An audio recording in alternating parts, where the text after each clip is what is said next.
अस्सलामुअलैकुम। Straight talk में खुश आमदीद। आपके साथ मैं हूं आयशा बख्श। ज़राए के मुताबिक पीपल्स पार्टी और नून लीग के दरमियान विफाक में हुकूमत साजी के लिए मामलात तय पा गए हैं। पीपल्स पार्टी सदारत, स्पीकरशिप, चेयरमैन सेनेट और गवर्नर्स के साथ साथ विफाक में वजारतें भी ले लेगी।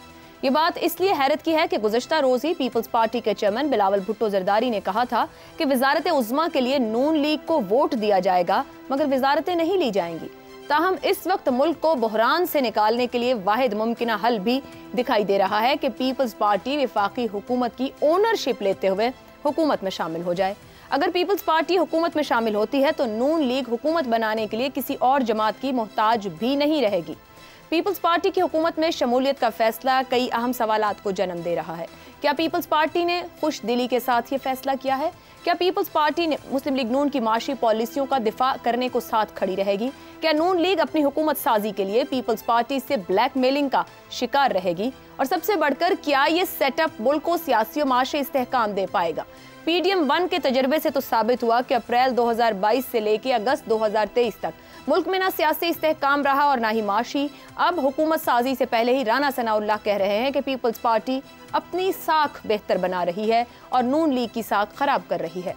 बिलावल भुट्टो का मौक़िफ़ भी सब पर अयां है। ऐसे में सबसे बड़ा सवाल यही होगा कि क्या ये मैरिज ऑफ इनकन्वीनियंस चल पाएगी या फिर वतन अजीज में अभी सियासी अदम इस्तेहकाम के मजीद बाब ही रकम होते रहेंगे। इसी मामले पर गुफ्तगू करेंगे। पैनल में हमारे साथ हैं हसन निसार, अबसार आलम, जैगम खान और शहजाद चौधरी। आप चारों का बहुत शुक्रिया। प्रोग्राम का पहला सवाल आप सबके लिए। पीपल्स पार्टी विफाकी हुकूमत में शामिल होने के लिए रजामंद। PDM 1 का तजर्बा मुख्तलिफ, क्या अब की बार भी निभा हो पाएगा? हसन निसार साहब, आप समझते हैं कि दोनों जो इस वक्त हमारे हालात हैं उनको समझते हुए साथ चलेंगे और जो वक्त है उसको मुकम्मल कर पाएंगे? अजीब बात है, मैं लास्ट वीक अपने प्रोग्राम ब्लैक एंड वाइट में इसी सवाल का जवाब दे चुका हूँ, हालांकि सवाल कोई और था। एक मिसरा याद आता है आयशा जी, हम तो डूबे हैं सनम, तुमको भी ले डूबेंगे। दोस्ती क्या होती है? कहते हैं sinking and swimming together. Height of friendship क्या है? हमारे बचपन में ना हाइट्स चला करती थी स्कूल में। हाइट ऑफ फ्रेंडशिप है सिंकिंग एंड स्विमिंग टुगेदर।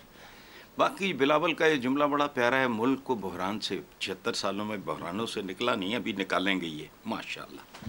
खैर सर, अगर आप इजाजत दें तो मुझे ये बता दीजिएगा, ये आपने किसके लिए कहा है जो पहले ही डूब चुका है?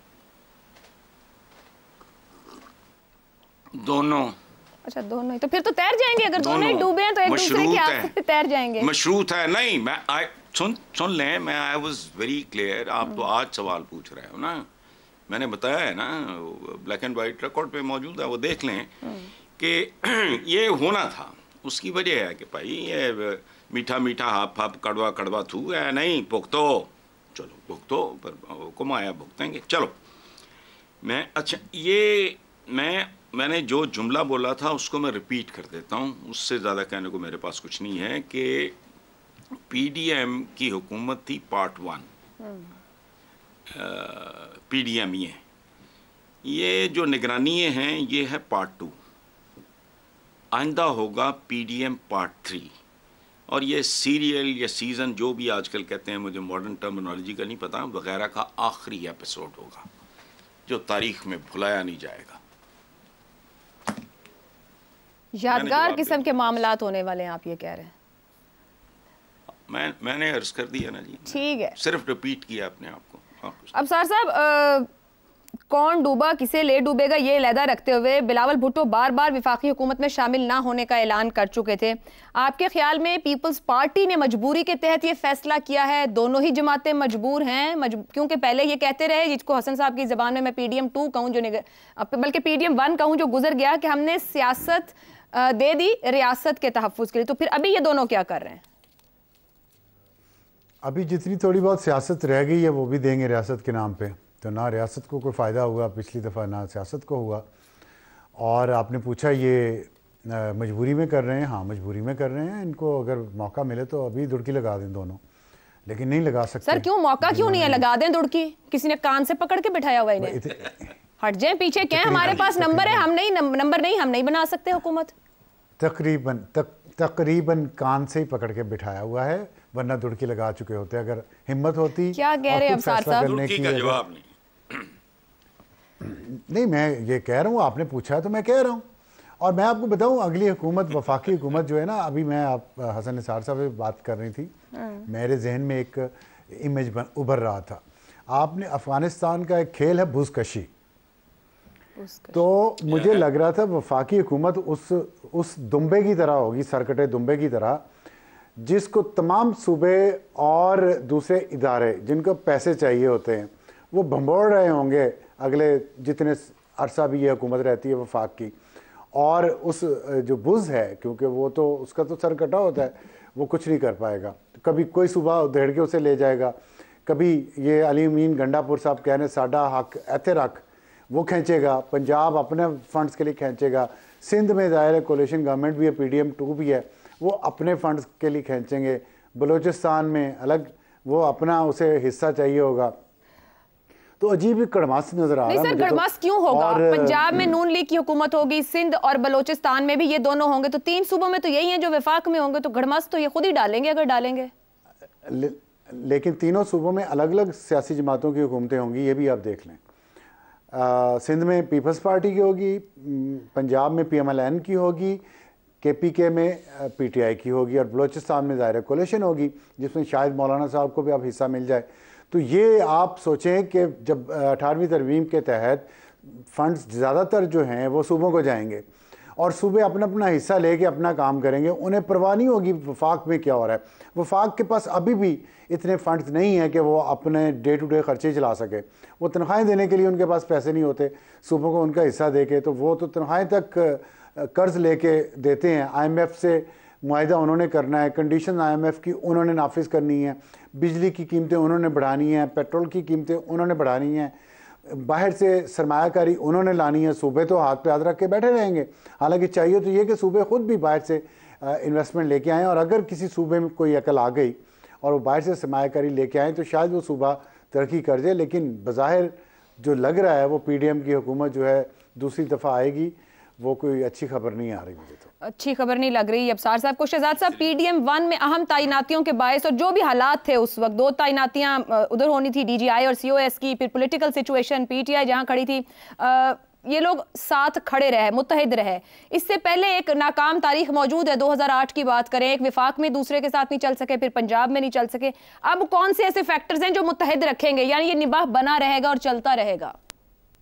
बहुत अच्छा आपका सवाल है, लेकिन इससे पहले एक छोटा सा मैरिज ऑफ कन्वीनियंस है या क्या है, आपने सवाल पूछा। तो कई शादियां ऐसी होती हैं जो कि खानदान के बड़े करा देते हैं और उसके ऊपर आपकी कोई अपनी मर्जी नहीं उस पे वो आ सकती। दूसरी बात, जब शादियां खानदान में ही होती हैं तो अमूमन खानदान के बड़े ही कराते हैं, तो इसलिए ये उस किस्म की शादी है जो कि मैं समझ गई सर। अच्छा, मेरी नजर के अंदर। दूसरी बात आप आ जाए कि इसको चलाएगा कौन, अच्छा, और कितनी देर चल सकती है, क्या इसकी पायदारी कितनी है। इसका ताल्लुक जो है, इसका ताल्लुक 2-3 चीजों से है जी। एक है जी SIFC किस हद तक फाल रह सकता है, और उसके अंदर प्राइवेटाइजेशन का बहुत बड़ा एक इशू है जिसमें PIA और स्टील मिल की प्राइवेटाइजेशन है, जो कि पाकिस्तान पीपल्स पार्टी बिल्कुल नहीं चाहती कि हो। और अब SIFC का वो एक मेन प्लैंक है जिसके ऊपर वो चलना चाहते हैं। तो सबसे पहला इम्तिहान यह आएगा कि वो प्राइवेटाइजेशन हो पाती है, किस किस्म की हो पाती है, और उससे वो नताइज मिलते हैं SIFC को, जो कि SIFC चाह रहा था। दूसरी बात, आपने कहा पाकिस्तान पीपल्स पार्टी ब्लैकमेल तो नहीं करेगी। शायद PMLN चाहे कि पाकिस्तान पीपल्स पार्टी उसको ब्लैकमेल करे मुश्किल फैसलों से, तो ये भी तो एक कमाल है ना। फिर मुश्किल फैसलों की बारी आएगी, उसके अंदर बिजली है, गैस है, IMF है, फलाना है, ये है, वो है। आपने 2000 कब का वो दिया मुझे, 2-3 साल 4 साल पहले का एक रेफरेंस दिया। इस तरह के अभी इश्यूज आएंगे। जब वो आएंगे तो फिर आपके बीच में, इन दोनों पार्टनर्स के बीच में थोड़ी सी कोई आगे पीछे हिलजुल हो सकती है कि वो मेरे साथ नहीं चलता, वो नहीं मानता, इसको यूं कर लें, इसको ऐसे कर लें, वगैरह वगैरह। तीसरी बात, जो सबसे बड़ी फोर्स होगा जो डिटरमिन करेगा कि किस हद तक चलेगा, वो PTI का पार्लियामेंट में रवैया होगा। पार्लियामेंट में और पार्लियामेंट से बाहर किस हद तक पीटीआई एक फाल जमात के तौर पे अपना रोल अदा करती है, ये रौला पड़ा रहेगा, सड़कों पे रहेगा, सिर्फ पार्लियामेंट में रहेगा, किस हद तक रहेगा, वो डिटरमिन करेगा कि इसकी उम्र कितनी होगी आने वाली पार्लियामेंट की और आने वाली गवर्नमेंट की। दूसरी बात, देखिए एलिट्स की लड़ाई है बेसिकली, अवाम फिर बेचारे पिसे जाएंगे, ये एलिट्स आपस में लड़ेंगे, पाकिस्तान पीपल्स पार्टी, पीएमएलएन, मौलाना, फलाना, एस्टैब्लिशमेंट, आगे पीछे उनके मामलात, लड़ाई इन्हीं के बीच में रुक के रह जाएगी। वो जो बेचारे अवाम जिन्होंने इतना सारा निकल के वोट दिया है, इतने बहादुर अवाम, उनकी तरफ ध्यान ही किसी का नहीं जाएगा, फिर से अवाम पिस्से के पिस्से रह जाएंगे। एक तो खैर मामलात भी ऐसे हैं, एक इसका स्ट्रक्चर भी ऐसा है, और उसके बाद जिस किस्म के मामलात इनके बीच में आएंगे वो भी अवाम को दुख झेलने पे मजबूर करेंगे। तो मेरा ख्याल है ये चीज़ें फैसला करेंगी जी के, लेकिन जो चलाने वाले हैं, जो गोंद होती है वो डिसाइड करती है कि कितनी जोर की एलपी लगी है। अगर एलपी का जोर हुआ तो फिर मेरा ख्याल है कि शायद कुछ अरसा निकाल ही जाए। शहजाद साहब, तो फिर आपकी गुफ्तगू यूं कंक्लूड करूं मैं कि इन दोनों के तो इख्तियार में नहीं इन्होंने कितनी देर चलना है, जब तक जरूरत होगी चलाएंगे, जब जरूरत नहीं होगी तो फिर ये अलहदा हो जाएंगे। मेरे अगर ये अच्छे बच्चों की तरह चलते रहेंगे तो चलते रहेंगे, ठीक, और अगर अच्छे बच्चों की तरह नहीं चलेंगे तो फिर जाहिर है कहीं ना कहीं पे गड़बड़ तो आ ही जाती है। दुरुस्त है। ज़ैम साहब, जो पीडीएम वन थी बड़ा कंफर्टेबल जोन में दोनों चले, कोई ये एक दूसरे को नखरे नहीं दिखाए गए इतने ज़्यादा, बड़े सुकून से उन्होंने वक्त गुजारा, बल्कि तारीफ़ें करते रहे। बिलावल भुट्टो साहब प्राइम मिनिस्टर साहब उस वक्त के, और प्राइम मिनिस्टर साहब बिलावल भुट्टो साहब दोनों, बल्कि यहाँ तक थे कि कोई अपनी जमात में दूसरे को ले जाएं, ये हालात बन गए। मगर अब मंशूर भी लिए हैं, मंशूर के साथ वोट के साथ आ रहे हैं। नून लीग मुकम्मल तौर पर सरमायादाराना निज़ाम की हामी, जो ऊपर बात हुई, फैक्टर्स तो बता दिए। पीपल्स पार्टी सेंटर की पार्टी है, निजकारी की मुखालिफ है, और कुछ अभी खबरें भी आ रही हैं कि जो इनकी मीटिंग्स चल रही हैं वहाँ पर अपने अपने जो भी रिजर्वेशंस है, माशी प्रोग्राम किस तरह आगे बढ़ेगा उसके ऊपर बात हो रही है। आपके ख्याल में पीडीएम वन की तरह अच्छे बच्चों की तरह चलते रहेंगे, या इनको फिर याद आता रहेगा कभी कभार जागना दरमियान से? मैं नहीं समझता कि इनके दरमियान में कोई बहुत बड़ा मसला है। चार्टर ऑफ डेमोक्रेसी के बाद से इन्होंने आपस में एक दूसरे के साथ करना सीख लिया है, निभा करना सीख लिया है। जो आप पॉलिसियों के खिलाफ बता रही है, मैं नहीं समझता वो भी कोई सही या बड़ा इख्तिलाफ है। कि दोनों इस वक्त सरमायादाराना जमाते हैं और सरमायादाराना निजाम में चलने को तैयार है। दोनों इंडस्ट्रियल फैमिलीज हैं, बड़ी बड़ी इंडस्ट्रीज हैं, इनकी शुगर मिले हैं। जो पीपल्स पार्टी का आपने मसला बताया, उसका पॉलिसियों से ताल्लुक नहीं है, उसका भर्तियों से ताल्लुक है, पेट्रेज से ताल्लुक है। जो अपने अजीजों, रिश्तेदारों, फॉलोअर्स, फंडर्स, उन सब के जो उन्होंने बच्चे ठोक रखे हैं जिन इदारों में, उनको बेरोजगार करना बर्दाश्त नहीं कर सकते। तो इसका नाअहली से ज्यादा ताल्लुक है। और इस तरह के कुछ मसले आपको खुद मुस्लिम लीग नवाज में भी नजर आएंगे, जहां उनके अपने जो सरमायादाराना मफादात है, मिसाल के तौर पर दुकानदारों को टैक्स लगाने का मसला, कुछ और इंडस्ट्रीज का मसला, ये मसला तो डेफिनेटली इनका रहेगा। लेकिन मैं समझता हूं जो बड़े चैलेंजेस होंगे, जो पॉलिटिकल स्टेबिलिटी को आएंगे, वो दो और भी हैं, इनसे शायद ज्यादा बड़े हैं। पहली बात उसमें यह है कि सिस्टम का और इस सियासी जमातों का, सियासी इत्तेहाद का निभा होगा या नहीं। पाकिस्तान की तारीख में किसी भी सियासी हुकूमत का इस्टेब्लिशमेंट के साथ निभा नहीं हो सका। तीसरे चौथे साल क्राइसिस आया है, अगर हुकूमत नहीं गिरी, अगर पार्लियामेंट नहीं गिरी तो हुकूमत तो खैर गिरी है, क्योंकि वजीर आजम जाता है तो मतलब वो हुकूमत गिर जाती है। पार्टी अगरचे हुकूमत में रही, पिछले 3 हमने देखा है, 2 एतबार में, तीसरे में तो फिर पार्टी की हुकूमत भी चली गई। तो क्या इस बार सिस्टम के साथ, इस्टेब्लिशमेंट के साथ इनका निभा होगा? क्या ये ऐसे काम करेंगे कि इस्टेब्लिशमेंट इनको निकाल बाहर करे, या इस्टेब्लिशमेंट इतना हौसला रखेगी कि अब की बार वो सियासी जमातों को वक्त मुकम्मल करने का, अपनी पॉलिसियों पर अमल दरामद करने का मौका दे? और तीसरी बात वो ये होगी कि जो अपोजिशन है और जो हुकूमत है वो निभा कर पाएगी या नहीं पाएगी। सबसे बड़ी इंस्टेबिलिटी का फैक्टर ये होगा। बहुत बड़ी एक तकड़ी अपोजिशन होने जा रही है, जो पार्लियामेंट में भी तकड़ी होगी, सड़कों पर भी तकड़ी होगी, जो इलेक्शन को अभी से तस्लीम नहीं कर रही। इलेक्शन पर जाहिर है बहुत से सवालात मौजूद हैं, और वो किस तरीके से अपोजिशन जो है वो देती है पार्लियामेंट का हिस्सा बनने के बाद, किस तरह के सियासी बहरान वहां पैदा होते हैं। क्या वो पार्लिमानी अपोजिशन करती है या सड़कों पर तवज्जो देती है? अभी तक हमने पीटीआई को देखा कि पार्लिमानी अपोजिशन पर उन्होंने कभी तवज्जो नहीं दी। उसके अलावा क्या अपोजिशन के तौर पर उनका हक मिलेगा? अपोजिशन लीडर के तमाम हकूक तस्लीम किए जाएंगे? क्योंकि हमारा जो सिस्टम है, जो हमारा आइन है, उसमें बहुत से काम ऐसे हैं जो वजीर आजम और लीडर ऑफ द अपोजिशन मिलकर करते हैं। बहुत सी आईनी अपार्टमेंट्स हैं, नैब का चेयरमैन, इलेक्शन कमीशन के मेंबर्स, फिर जो पब्लिक अकाउंट्स कमेटी है उसके सरबराह जो है वो अपोजिशन लीडर होते हैं। क्या उनको वोटा मिलेगा, क्या वो लेंगे, क्या दूसरी जो कमेटीज हैं उनकी सरबराही लेंगे, ये तो मसला होगा। अब हुकूमत के लिए जो बातें होंगी कि क्या वो जरूरतमंदाना फैसले करने को तैयार हैं।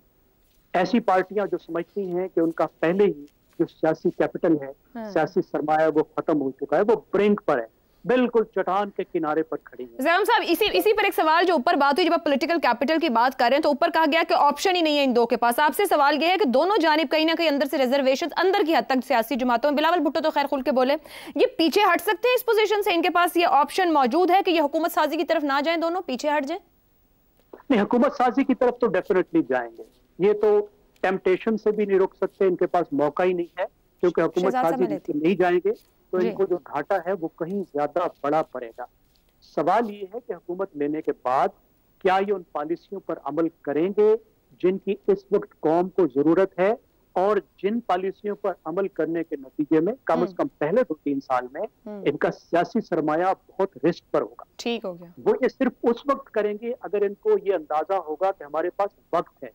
अगर इन्होंने ये महसूस किया कि हमारी हुकूमत जो है वो हिल रही है और ये किसी भी वक्त जा सकती है, तो वो मुझसे पॉलिसियों पर अमल नहीं करेंगे, जैसे हमने पीछे देखा। बिल्कुल ठीक हो गया। पीटीआई ने यही किया, उसके बाद पीडीएम की गवर्नमेंट ने भी यही किया, और हमें ये देखना है कि क्या इस बार ये बेहतर टीम बनाते हैं या मुस्लिम लीग की अकरबा परवरी और जरदारी साहब की दोस्त नवाजी जो है वो पाकिस्तान को अच्छे ओहदों पर बुरे लोग देगी। दुरुस्त हो गया। बहुत सवालात हैं, ठीक है, कंडक्ट मैटर करेगा यकीनन, इसके बाद ही हमें मालूम होगा कि कितनी स्टेबिलिटी आती है। जी शहजाद साहब कुछ ऐड करना चाह रहे हैं?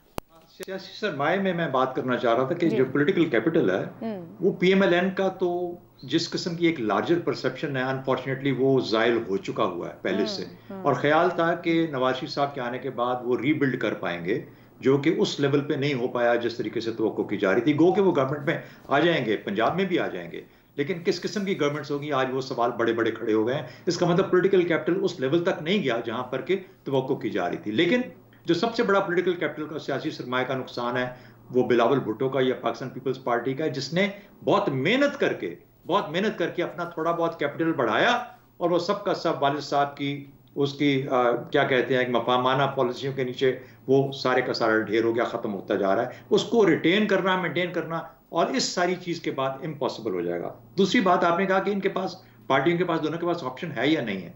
बिल्कुल भी नहीं है। वजह ये है कि अगर ऑप्शन नहीं है तो एक और इलेक्शन में जाएंगे।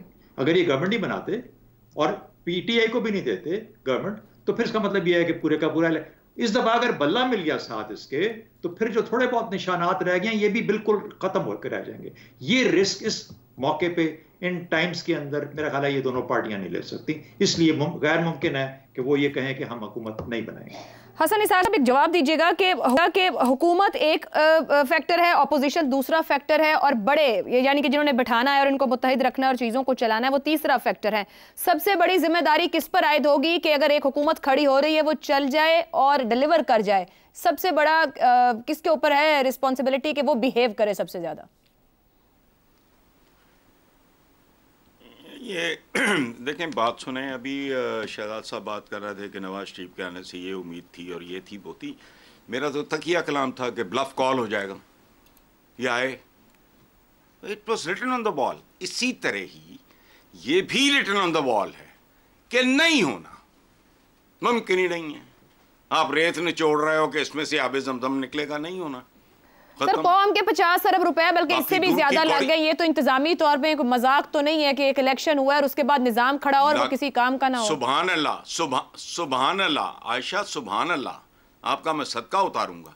75 साल पूरे के पूरे लग गए, उसका नतीजा तो इसीलिए हम यहाँ खड़े हैं। सर हम कहीं से तो दुरुस्त करें चीजों को। चले, मैं नहीं होता ना दुरुस्त। तारीख में बहुत सी चीजें नहीं हुई दुरुस्त। ठीक है, मुसलमानों के साथ क्या हो रहा है, पूरे आलम इस्लाम के साथ पिछली चंद सदियों से ज़वाल का सफर है जो एक्सेलरेट हो रहा है। ठीक, तो नहीं होती कुछ चीजें दुरुस्त। मौत का कोई इलाज नहीं है, खत्म। अब सर साहब चैलेंजेस की बात होगी, फैक्टर्स की बात होगी, और आपकी इस बात से एग्री भी हो गया कि बिल्कुल ऑप्शन नहीं है, हुकूमत साजी की तरफ इन दोनों को जाना पड़ेगा। घाटा हो सकता है, मगर वही 3 फैक्टर्स कहां पे ज्यादा रिस्पॉन्सिबिलिटी लाए करेगी, किसके बिहेव की ज्यादा जरूरत है बनती हुकूमत और चलते निजाम को आगे बढ़ने और इस्तेहकाम के लिए? देखिए, बिहेव करने की ज़्यादा ज़रूरत तो उन्हीं को है जिन्होंने इनको साथ बिठाया है।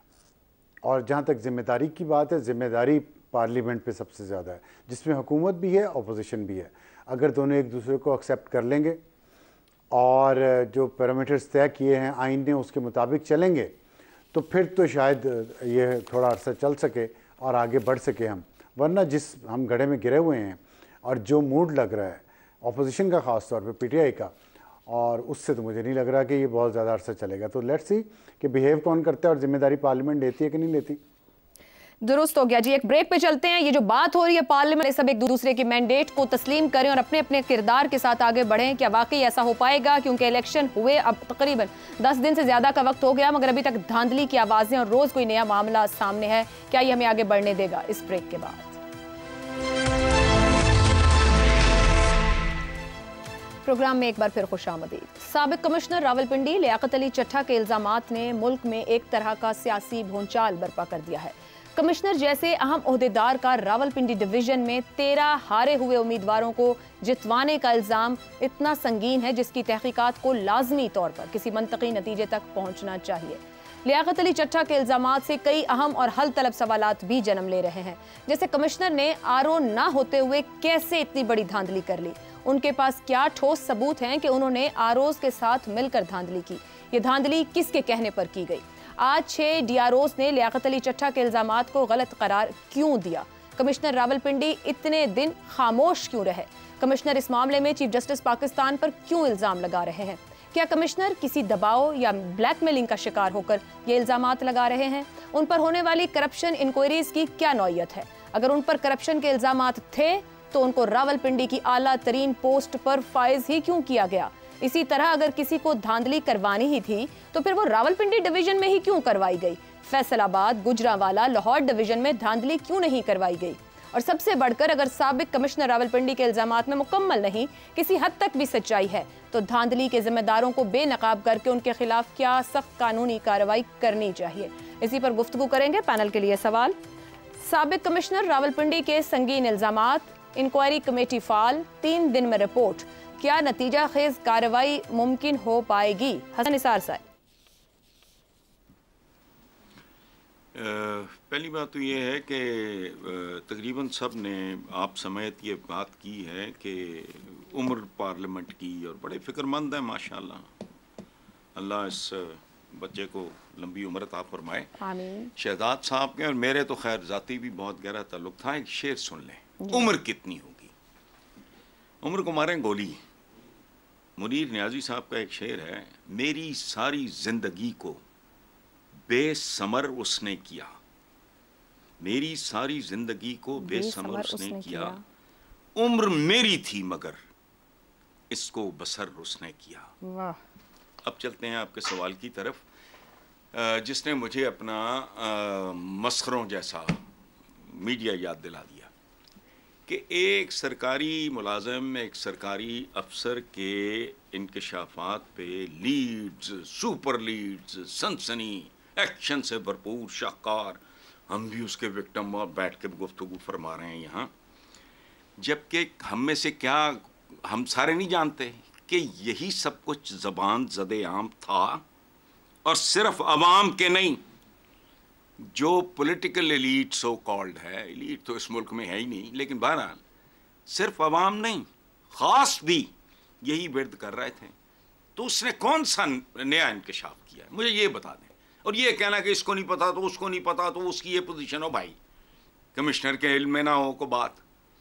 इस्लामाबाद से मेरा ख्याल है एक सीट भी नहीं मिली पीटीआई को, मतलब कॉमन सेंस भी होती है ना। एक है सर, एक है, 3 अभी एक तो है। बस। लेकिन हसन साहब, जब आप कह रहे हैं जितनी ज़बानें, बेशक कोई जितनी भी बात करे, मगर आप इतने बड़े और अहम इंतजामी ओहदे पर बैठे हो, जाहिर बात है फिर आपने प्लानिंग से एग्जीक्यूशन तक काम किया है, उस शख्स का उस ओहदे पर मौजूद होना सवालिया निशान है, और फिर वो इतने दिन खामोश रहे, अपनी जगह एक सवालिया निशान है, फिर कोई सबूत नहीं सामने रखे। ये मैटर नहीं करता है, इल्जाम पर ही चलेगा सब कुछ। सबूत देखें ना, देखें बात सुने, कायदे आजम की एम्बुलेंस के साथ क्या हुआ सबूत है।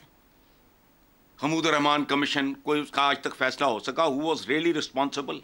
बेनजीर भुट्टो, उसका बाप, तो क्या पता नहीं हम कहाँ बैठ के किस किस्म की बातें करते रहते हैं, गुफ्तगू करते हैं तो यूं लगता है जैसे पता नहीं कोई अल्ट्रा डेमोक्रेटिक सोसाइटी के हम लोग हैं और पता नहीं क्या है किसी भी चीज का क्या है। वैसे आज एक और सवाल बनता था, रखा नहीं, रखती हूँ मैं। आने वाले दिनों में हमारा डेमोक्रेसी नंबर भी बहुत नीचे गया और आप तो बहुत खुश होंगे मुझे लगता है ये बात सुनकर। खैर, नीचे नहीं गया, है ही नहीं है सर, है कुछ 3% से ऊपर। 33 साल हो गए लिखते लिखते, अब लोगों को समझ आनी शुरू हुई है। इस मुल्क में डेमोक्रेसी न थी, न है, न होगी। दुरुस्त। कोई जौहरी तब्दीली नहीं आएगी जब तक, ये नहीं हो सकता। सर, आप इतनी शिद्दत से अगर कहें कि जौहरी तब्दीली आएगी तो यकीनन आ जाएगी मेरा ख्याल से। शहजाद साहब, मैं आपकी तरफ, जौहर हो तो जौहरी तब्दीली आती है। शहजाद साहब, साबिक कमिश्नर के इल्जामात पर हर तरह की आरा सामने आ रही है, गुज़श्ता हम कई घंटे से देख रहे हैं। कमिश्नर की ज़हनी सेहत पर भी यहाँ तक के सवाल उठा दिए गए। करप्शन के इल्जामात, ब्लैकमेलिंग का शिकार या किसी और का खेल खेलने के इल्जामात हैं। क्या क्या मुमकिन हो सकता है? ये कोई मामूली ओहदा नहीं है जहाँ वो बैठे थे। अच्छा, एक तो पाकिस्तान में सब कुछ मुमकिन है, ये इसमें से किसी को भी डिस्काउंट नहीं किया जा सकता, और इसका इलाज सिर्फ एक ही है कि इसको मुकम्मल तौर पर इसकी तहकीक की जाए और डिटर्मिन किया जाए, जिस तरीके से बहुत सारी आवाजें उठ रही हैं। ये भी मुमकिन है कि आपसे कहा गया हो कि तुम आ जाओ, आके ये बात करो, ताकि फिर किसी तरीके से ये बात ऊपर आए। जो पीटीआई ने शोर मचाया उसको पहले से ही काउंटरवेल कर लिया जाए, उसके अदालत कोई फैसला करेगी। अभी देखें ना, अदालत के अंदर मामला चला जाएगा किसी ना किसी शक्ल के अंदर। बहरहाल उसको एक तरफ छोड़ दें, लेकिन ये बचगाना सोच है कि कमिश्नर को कैसे पता लग सकता है उसका इलेक्शन से क्या ताल्लुक। कमिश्नर उस पूरी उस लड़ी का हिस्सा है हम लोगों में से, जिस तरह मैंने सर्व किया हुआ है एक निजाम के अंदर, सिस्टम के अंदर सर्व किया हुआ है। ये हो ही नहीं सकता कि एक सिस्टम किसी तरीके से कुछ करे या कोई फैसला करे और कुछ लोगों को बीच में पता ना हो। ये मुमकिन नहीं है, क्योंकि उसकी एग्जीक्यूशन, उसका मामला, और फिर आपने देखा कमिश्नर की कितनी तस्वीरें हैं जब वो विजिट कर रहे हैं, उसका जिम्मेदारी है। सारे डीसीओ उसके नीचे काम करते हैं, आरओज, डीआरओज, इसकी जिम्मेदारी है। तो इसलिए ये कहना, ये बचगाना बात है ये कहना कि उसका क्या काम था। उसका सवाल पूछने वाला ये था कि उसको किसने कहा। सवाल पूछने वाला ये था कि कमिश्नर को किसने कहा कि तुम ये काम करो। उसने अगर अपने तौर पे किया है तो कौम का मुजरिम है, और अगर किसी और के कहने पे किया है तो फिर उसकी निशानदेही करे ताकि हम उसको जाके पकड़ें। पहली बात तो ये होगी। दूसरी बात, हम इतने अरसे से एस्टैब्लिशमेंट ढूंढ रहे हैं कि एस्टैब्लिशमेंट है क्या, किस बला का नाम है। आपने देख लिया एस्टैब्लिशमेंट उस दिन क्या, किस बला का नाम है कि एक कमिश्नर जो है वो अपनी पोजीशन से हटता है, दूसरा कमिश्नर आता है, और उसके बाद वो सारे डीसीओ उसके साथ बैठ के, आरओज, डीआरओज जितने भी हैं, वो सब के सब यक जुबान होके बाजमात इसका एतराफ करते हैं कि हमारा तो कमिश्नर जो बॉस था वो झूठा आदमी था। ये एस्टैब्लिशमेंट की स्ट्रेंथ है। वो एस्टैब्लिशमेंट जो कि ये एस्टैब्लिशमेंट वो वाली एस्टैब्लिशमेंट है जो कि आपके निजाम को चला रही है। ये आपका ब्यूरोक्रेटिक एस्टैब्लिशमेंट है जिसने आपको मजबूर किया कि आप अपने बड़े को आप ज़हनी तवाज़ुन खराब करके उसको शामिल कर। तीसरी बात, हमारा निजाम क्या है, जब आपने एस्टैब्लिशमेंट वो चीज है जो किसी को पागल डिक्लेयर कर सकती है, जो कि आपके इस केस में हुआ। ठीक, इसका इलाज क्या है? इसका इलाज ये था, इसकी मुकम्मल तहकीक की जाए। इलेक्शन कमीशन कहाँ है? जितनी शोर मच रहा है, इलेक्शन कमीशन क्यों सामने नहीं आता? सर, इलेक्शन कमीशन ने बस कमेटी बना दी है एक, और 3 दिन में रिपोर्ट देनी है। इसकी बात नहीं कर रहा मैं, तमाम इलेक्शंस की बात कर रहा हूं। जहां जिसको शिकायत है, ये फौरन ये काम करने चाहिए थे ना, तहकीक करके उनको फॉर्म 45, फॉर्म 47, ये सच है, ये झूठ है, डिक्लेयर करो। छुपे किधर हो? क्यों मोर्चों में छुपे हो? सामने क्यों नहीं आती? इस कौम को पागल करके रख दिया इन लोगों ने जब से इलेक्शन हुए। बिल्कुल दुरुस्त। तो कोई ना कोई तो खेल खेला जा रहा है। बिल्कुल ठीक। इसलिए इलेक्शन कमीशन का काम है। इसी वजह से एक चट्टा नहीं, पता नहीं कितने चट्टी और उठेंगे भाई, जब तक आप सामने क्लियर होके डिक्लेयर नहीं करोगे कि सच ये है और झूठ ये है, या ये हमारी नजर के अंदर ये सच है, उस वक्त तक ये मामला उठते रहेंगे। तो इसका हल ये है कि इलेक्शन कमीशन फाइनलाइज करे रिजल्ट्स को, और जितने भी मामलात हैं, जो मुकदमात हैं, उनको हल करे, ताकि लोगों को पता लगे कौन कितनी सीटें लेके जीता है, ताकि गवर्नमेंट का जो अमल है उसको मुकम्मल किया। ठीक है जी, दुरुस्त मालूमात देने में ताखीर पूरे सिलसिले को मशकूक कर रही है। ब्रेक के बाद अबसार साहब और ज़ैगम साहब की राय। प्रोग्राम के आखिर हिस्से में आपको खुशामदीद कहेंगे। अबसार साहब, कमिश्नर रावलपिंडी के इल्जामात के बाद सबको उनकी करप्शन याद आना शुरू हुई। रावलपिंडी के आला तरीन ओहदे पर एक इतने करप्ट शख्स को आखिर किसने फाइज किया? पंजाब हुकूमत समेत किस किस को जवाबदेह होना चाहिए इस पूरे मामले पर? देखिए, हम घुमा के बात करते रहते हैं। कभी हम इलेक्शन कमीशन का कह देते हैं, कभी हम पंजाब हुकूमत का कह देते हैं। देखिए, सच ये है कि पिंडी में जो अपॉइंटमेंट्स होती हैं, चाहे वो एक तहसीलदार या एक हवालदार की क्यों ना हो, वहाँ कमिश्नर तो सबसे बड़ा ओहदा है, वहाँ किससे पूछ के हुई है, किसने करवाई है, ये बात क्यों नहीं करते हम? और इतने अरसे से है, कोई 15 दिन पहले नहीं आया था कि उसका पता ही नहीं चला। इस शख्स का शानदार करियर है जो आप देखें, हर अच्छी पोजीशन इसने एंजॉय की है। और यही एक आप मिसाल है। आप चावल का एक दाना देग में से निकाल के देख लें, जितना कोई करप्ट होगा उतना ही नवाजा जाएगा इस निज़ाम में, इस मुल्क में, और उसको प्रोटेक्ट किया जाएगा, उसको अच्छी से अच्छी पोजीशन पे लाया जाएगा। साल बाद अचानक सबको पता चल गया कि ये तो इसके तो फलाने फलाने फलाने फलाने स्कैंडल्स में नाम है, ये तो मलक रियाज का टाउट है। पहले नहीं किसी को पता था ये मलक रियाज का टाउट है। मलक रियाज ने भी फटाफट वो क्लैरिफिकेशन जारी कर दी, अब तक तो उसने की नहीं थी। मुझे तो ये लगा। और फिर देखें आप इस कमिश्नर साहब की आप अंदाज़ा करें चालाकी का, जो नफसियाती मरीज़ भी है लेकिन चालाक इतना है कि सब कुछ कह दिया और साथ कह दिया फ़ौज ने इलेक्शन बड़ा अच्छा करवाया। तो बंदा पूछे तुझे किसने कहा, बताया क्यों नहीं तुझे किसने तुझ पे दबाव डाला, इतना दबाव डाला कि खुदकुशी तक पहुंच गया, लेकिन ये नहीं बताया किसने दबाव डाला। देखें वो कहते हैं ना हमारे यहाँ वो मुश्ताक यूसुफी ने लिखा है कि चिन्योटी और मेमन पागल भी हो जाए तो दूसरे की पगड़ी उतार के अपने घर में फेंकता है, इतना सियाना होता है। तो बात यह है कि ये कमिश्नर भी इतना सियाना है कि दबाव है बहुत और ज़मीर पे है कि खुदकुशी करने लगा, लेकिन किसने डाला वो नहीं बता गया। और जाते हुए जिससे मुझे लगता है ये साजिश सारी किसके ख़िलाफ़ है, काजी फायज़ ईसा के ऊपर, चीफ जस्टिस ऑफ पाकिस्तान के ऊपर इल्ज़ाम लगा दिया। यहीं से इसके असल साजिश और इसके झूठा होने की यही सबूत है। देखें मैं 3 चीज़ें बहुत आपको ध्यान रखना पड़ेगा। इस बंदे की हमेशा पोस्टिंग बहुत अच्छी जगहों पर रही है, बहुत नीचे से ऊपर आया है, इसलिए मैं मानता ही नहीं हूँ कि ये बगैर इस मुल्क की इस्टेब्लिशमेंट के यहाँ तक पहुँच सकता। फिर इसकी पोस्टिंग पिंडी में हुई, 1 साल से ज़्यादा अरसे से वहाँ पे मौजूद है, कभी इसके बारे में कोई और बात नहीं आई। मैंने तो नाम ही इसका पहली दफ़ा सुना। इतना बेहतर तरीके से या इतना खामोशी से वो काम कर रहा था कि किसी को शिकायत नहीं हुई। और तीसरा उसने ये नहीं बताया कि उस पर दबाव किसने डाला था। वो बताता तो मैं मानता कि यार ये नर का बच्चा है। और आखिरी बात यह है कि चीफ जस्टिस पे इल्ज़ाम क्यों लगाया, तो इससे सबसे यही जाहिर होता है कि असल निशाना चीफ जस्टिस ऑफ पाकिस्तान थे। इलेक्शन में जो कुछ हुआ है वो सबको पता है, सब बात भी कर रहे हैं। ये भी उसी तरह बात करता या उस वक्त प्रेशर लेने से इनकार कर देता। तो आपकी 15 दिन बाद रिटायरमेंट होने वाली है, आपका ज़मीर इतना नहीं उस वक्त गवारा किया कि जो आपको मुसलसल प्रेशर डाल रहा है आप उसे कहते हैं जी मैं नहीं लगा सकता। ठीक है जी, दबाव डालने वाले का नाम नहीं दिया। फेक न्यूज़ का ज़माना है। अभी आप देख लें वो बैलेट पेपर वहाँ पे लक्ष्मी चौक में छप रहे थे इलेक्शन के 10 दिन बाद, मतलब जी। और फिर वो जिसने रिपोर्टर ने लगाई है, एंकर ने, वो भाग गया है और वो उसने उसको अपने टाइमलाइन पे लगाया नहीं, अपने चैनल पे चलाया नहीं। इसी तरह ये फेक न्यूज़, ये पहले आपने एक चिचुंदर छोड़ दी और उसके बाद आप भाग गए कि नहीं वो तो मैंने तो माला सिर्फ कि ऐसे हुआ है। अब आप ख्याल पे आ गए, वो खैर क्या कर सकते हैं। फेक न्यूज़ फेक सर पे तो गवर्नमेंट को इकदाम लेने चाहिए फेक न्यूज़ को हैंडल करने को। ज़ैगम साहब मैं आपकी जानिब आऊँ, एक तो रिजल्ट जैसे शुरू हुए इब्तदाई रुझानात, फिर नताइज रुके और फिर सुबह अक्सर लोग जो हैं वो नून लीग के रावलपिंडी डिवीजन में कामयाब हुए। हम कह सकते हैं ये जितना मामला मेस बन गया इलेक्शन के बाद, जजों के बाद इंतजामी ओहदेदार जो हैं बतौर आरओज़, ये एक नाकाम तजुर्बा रहा।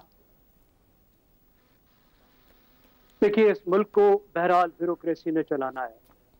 अफसोस की बात है कि अगर वो इस तरीके से बिहेव करते हैं और रियासत की बजाय सियासत करते हैं, अपने ज़ाती मफादात पर तवज्जो देते हैं, तो फिर हम कहाँ से लाएंगे। ज़िले को तो डिप्टी कमिश्नर ने चलाना है और जो पूरा डिवीजन है उसको कमिश्नर ने चलाना है। आप कहाँ से लाएंगे। हर काम तो आप अदलिया के खाते में नहीं डाल सकते।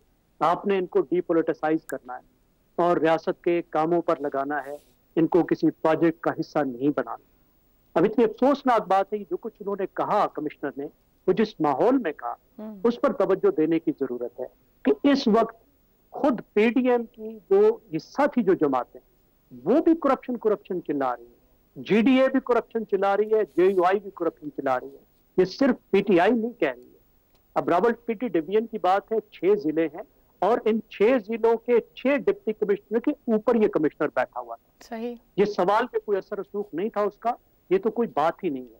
जाहिर है उससे ऑर्डर लेकर वो नीचे काम कर रहे थे। वो किससे ऑर्डर ले रहा था, ये बहुत अहम सवाल है। और देखिए इस वक्त जो सवालात उठ गए हैं इस बारे में भी और दूसरे बारे में भी, अब ये डंग टपाओ कमेटियों से ये मसला हल नहीं हो सकता कि वज़ीर आला कमेटी बनाए, लाओ 3 दिन में रिपोर्ट लाओ, हाँ जी डिप्टी कमिश्नर साहब दसो तुसी धांधली की थी? नहीं सर जी, नहीं सर जी, मैं धांधली नहीं की थी। इलेक्शन कमीशन जी एक कमेटी बना दे। इन कमेटियों की कोई साख नहीं है। इस वक्त इलेक्शन की और हुकूमत की साख बहाल करने की जरूरत है।